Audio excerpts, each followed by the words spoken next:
Action. Hey guys, so we are doing an attempt at a little walk and talk with great encouragement from Delphine because she thinks this landscape is so beautiful that it would be a pity for me not to. Whereas, as you guys know, I come from the north. Yes, this is beautiful. Actually, it's different. It looks different. But I wasn't burning. But she's like, you can't just have people thinking you're always in some tropical place. So I was like, yeah, I guess you're right. Baby, be careful, okay? We don't... Oh. And then I was like, but I don't know what I'm going to talk about. But luckily for me, I always have a list of all the subjects I want to make talk videos about on my mobile as they come, as I remember them. So I did, in fact, have some suggestions or some ideas, and I just had to pick the one that I feel is most aligned for today. Okay, my camera woman is telling me I'm walking too fast. But just also to let you know, we are currently in Try to Guess. You have 5 seconds to guess. What does this landscape make you think of? Huh? Look at the sun, she says to me. Guys, we are currently in Montenegro in a national park. So the subject that I wanted to talk and share is that people are absolutely allowed to not like you. And I think this one is important because, especially as a recovering codependent, growing up as somebody who had a lot of encouraged people-pleasing tendencies. The thing is, when you grow up and you feel like your only existence is one that's always approved or likable or of service to people around you, and that you're not allowed to actually be at odds and conflict or disliked by anyone. And as soon as someone maybe does not like you or does not see you or does not validate you, you automatically think that you have to fix that. You know, you need to be liked by everybody. And if somebody doesn't like you, you almost could become very fixated on that, right? You want me to come up there? Oh, this is turning into a bit of a moment, guys. My God, I hope there are no snakes here. Ooh, definitely not enjoying this walking path. Do you guys like the S of it? Oh my God. Definitely the wrong shoes for this shit. Anyway, what was I saying? Let's go back to our Zen moment. But it is beautiful, so worth it. People are allowed not to like you. And when you grow up in that environment where, especially as a woman, especially as an African woman, where your only value to other people is your likability. She's such a nice girl. What a good girl. Good girl, good girl, good girl, good girl. If you get somewhere or you meet people who are like, I don't really like you, or maybe even people that are indifferent to you, you might catch yourself being almost really preoccupied. I don't know if you guys can relate, but I definitely experienced that where I was just really fixated on, but why don't you like me? And I recognize that it all comes back to feeling that you can only be one thing to everybody, and that thing has to be likable. But what a sad way to exist, because if you're so busy making yourself likable by people, who are you to yourself, you know? And if you're truly yourself, chances are you will meet people that don't like you, you know? There's opinions you have in life that will make people not like you, you know? There's ways of being, especially if you want to be true to yourself, that is just not gonna vibe with other people. If you're only able to, what do you call it? regulate yourself and your self-worth and your value based on how other people perceive you or accept you or reject you, chances are that you then also become enslaved to that. If you only can regulate yourself by regulating the people around you, which is what codependency literally is, it's the inability to regulate yourself, so you do it through other people. So you decide that if other people are good, if other people like me, if other people, then I can like me, then I can be at peace, then I can be calm with myself.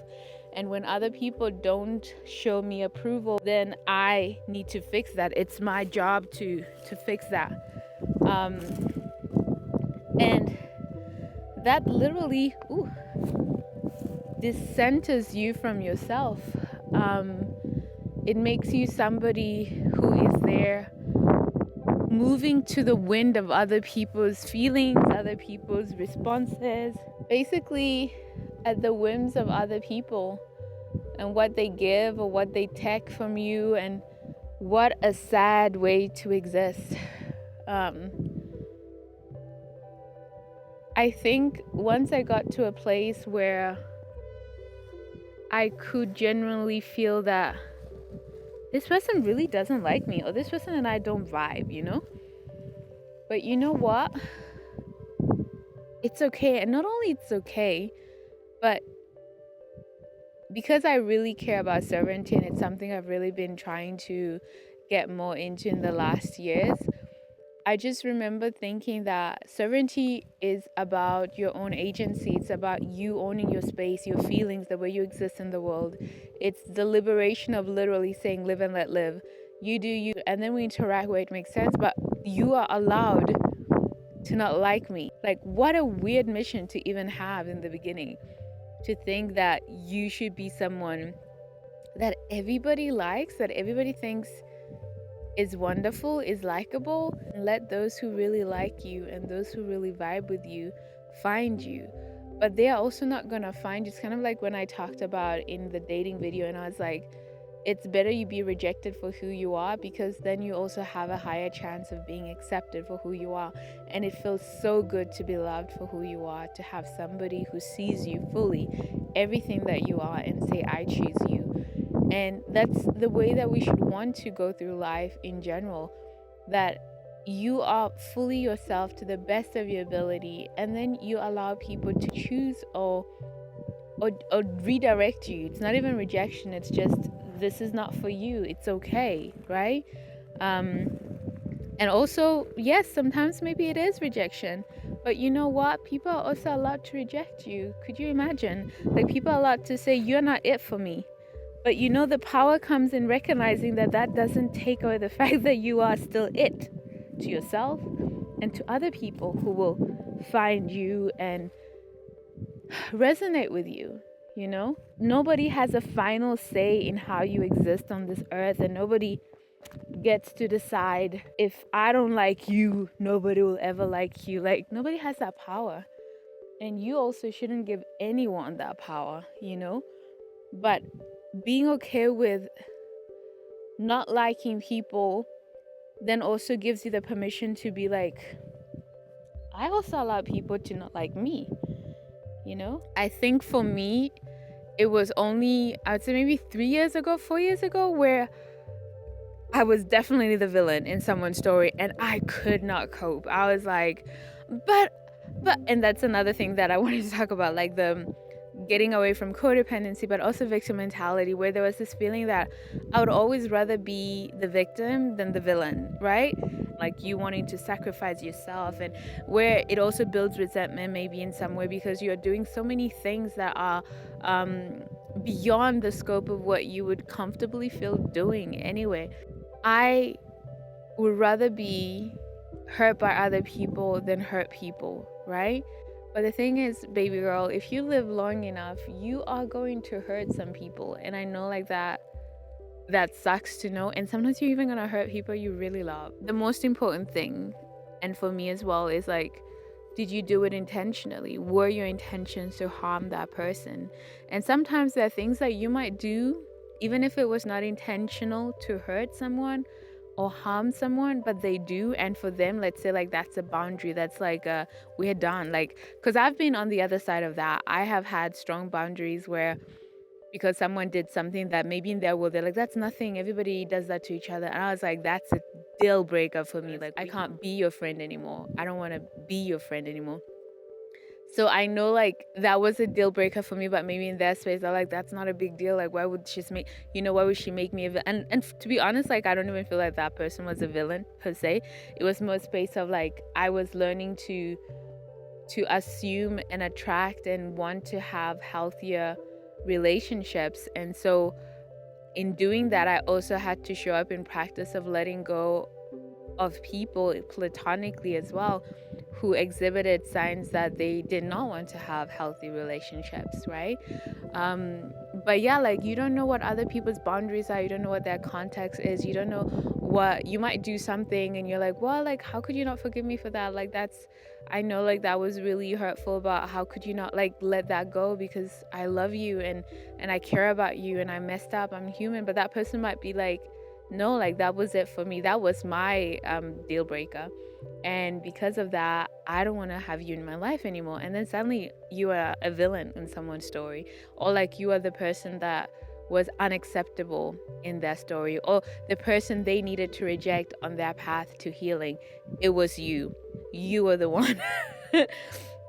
And if you are constantly used to being on the victim side, on the poor me side, on people usually hurt me, you might be caught off guard. You might be like, this is unsettling, this is uncomfortable, I need to fix this. You might go in overdrive because your codependency might kick in. Like, I need to prove that this person, I am good, that I am lovable, and that I am trustable. I am trusted. I am trustful. I am trustful.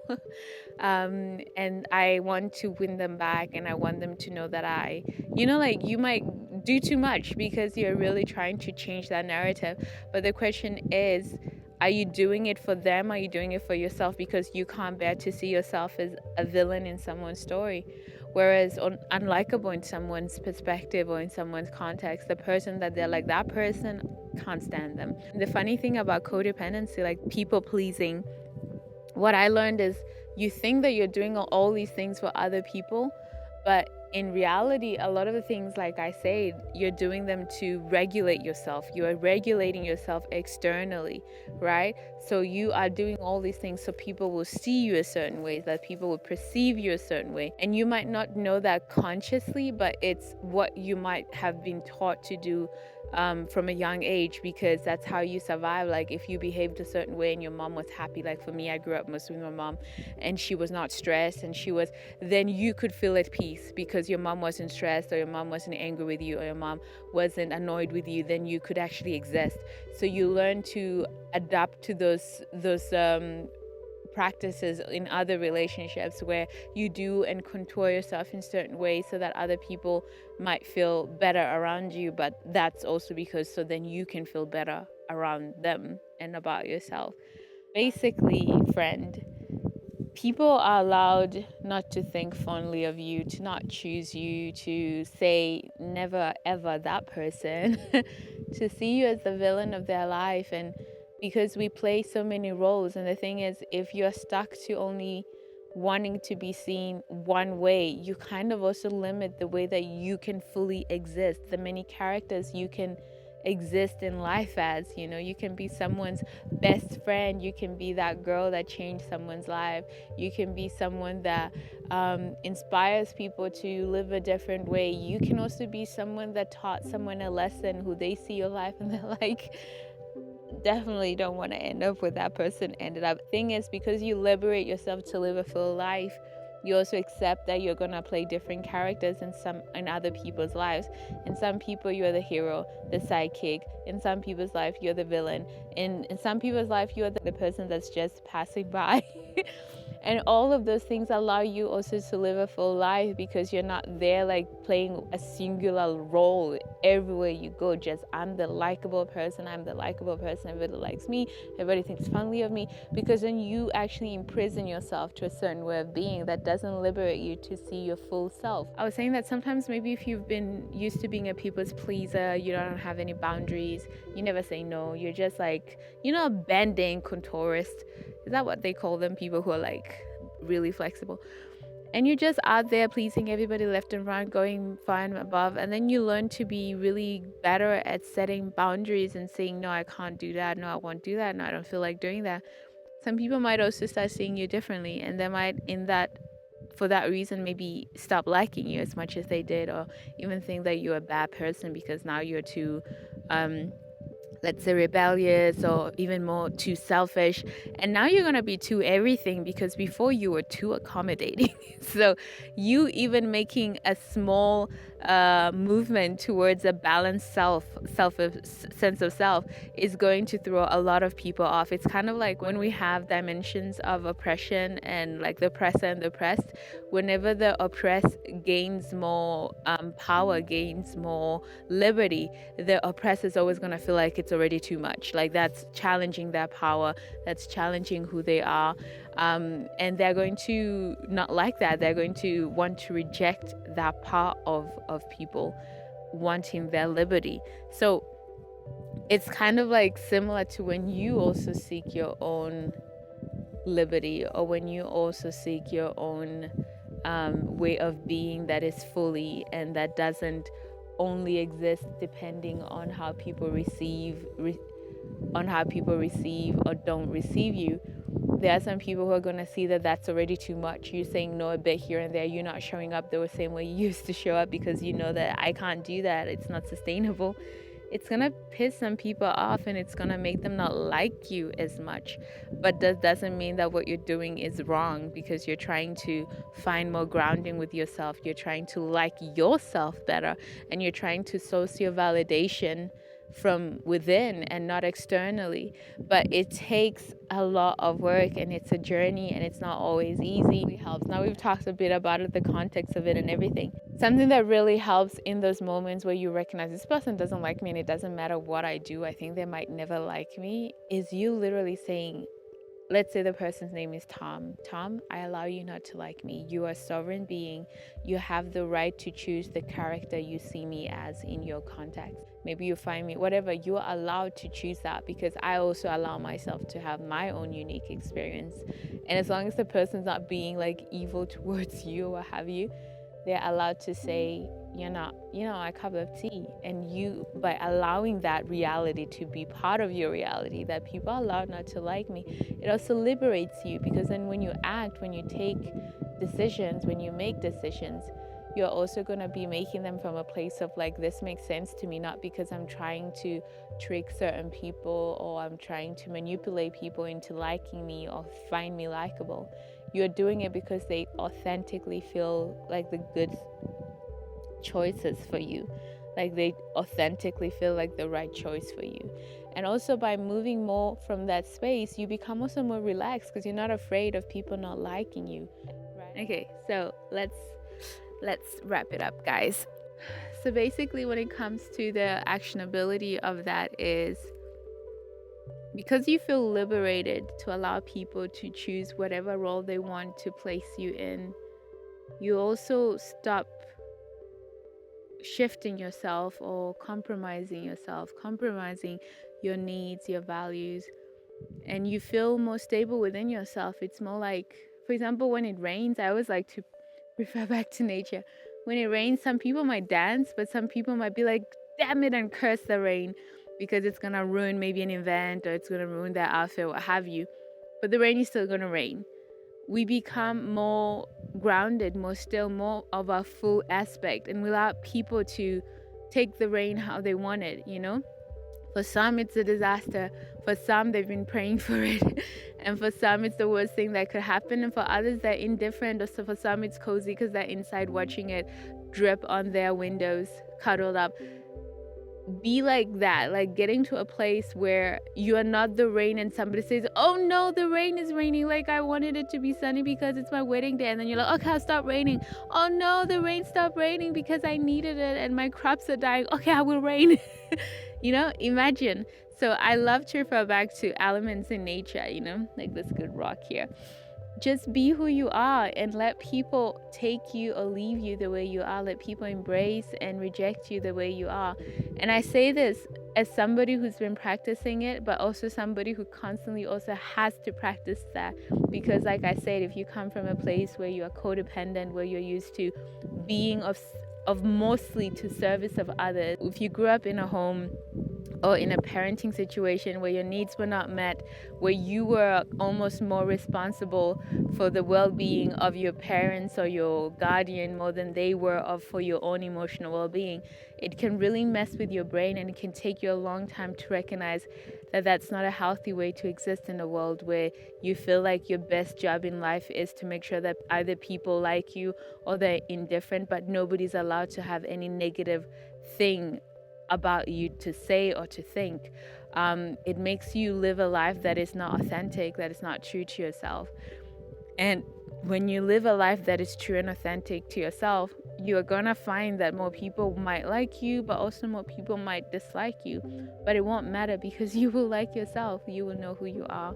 You'll be grounded in who you are as a person. Anyway, guys, that's the conversation I wanted to have with you today. Thank you so much for my wonderful camera woman and also motivator for telling me I needed to make this happen, because now it did. And I hope it's of benefit to some of you. I would love to hear your journeys on that, like learning to be disliked, and prioritizing liking yourself, respecting yourself, and validating yourself, and also how that maybe has changed the dynamics around you, like the people in your life, how they respond to you, especially if you're healing also from codependency or people-pleasing, which tend to go together. But yeah, I hope it's been of benefit, and I hope you are blooming wherever you might be planted, intentionally and self-validatingly. And I will speak to you in my next video. Ciao. Goodbye. Let's go down. Thank you, baby. That will have to do. Ooh, ooh, ooh.